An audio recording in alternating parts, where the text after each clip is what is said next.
hundreds of Wellington's movie technicians cried out for a movie to be made. Thousands of workers walk off the job and protest at the 90-day trial for workers as a wave of strikes hit. And up and flying wild wakeboarding action from some Australian daredevils.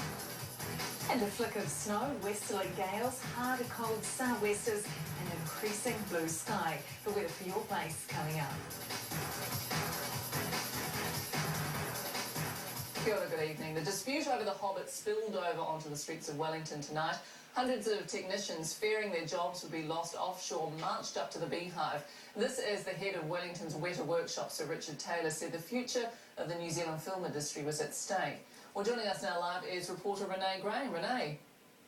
Miriama, if the Hobbit production was taken offshore, it would be a huge blow to Wellington, its local film industry, and in fact the New Zealand economy as a whole. But there are signs tonight that the dispute could soon be over, and in fact the $660 million film might remain on shore. One News understands that the international actors boycott is all but over.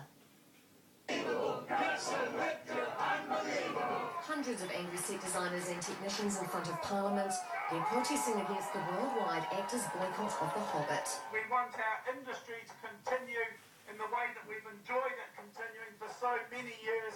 I think they're being manipulated by outside forces. It's so important that The Hobbit needs to be done here.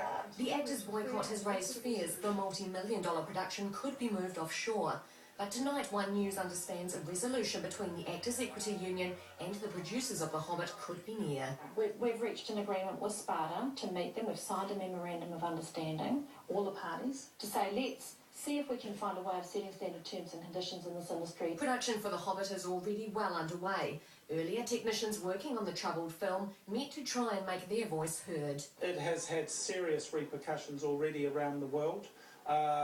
We have been fielding calls and emails from around the world from people that believe that our film industry is indeed in peril. Construction of the Hobbit sets has been ongoing for 2 months, but filming locations haven't been decided because of the dispute. This is the first time ever that the Hobbit producers have allowed media inside the studios where the Hobbit set is being made. They've taken us inside because they want people to see how far along the Hobbit production actually is and how serious they are that the production stay here on our shores. Peter Briggs is a British screenwriter and director here for 2 film productions. He says it's not just the Hobbit at stake in this battle. What we're looking at is the end of the New Zealand film industry. This is going to have ramifications for years and years. But there are hopeful signs those fears won't be realised. Yeah. Eventually, yeah. They've played a good role, you know, and they've participated in moving this dispute forward, as has the union. All sides are hoping this battle over Middle-earth may soon be over. And just to clarify, One News understands that the international actors boycott is over, but the terms and agreements of the agreement, I suppose, between the actors and the producers are still yet to be discussed. The nitty-gritty is still to be laid bare, and the unions have said that they're going to have a meeting in the next couple of days to decide those terms and agreements. Thanks for that, Renee. That's Renee Graham, live from our Wellington studio. So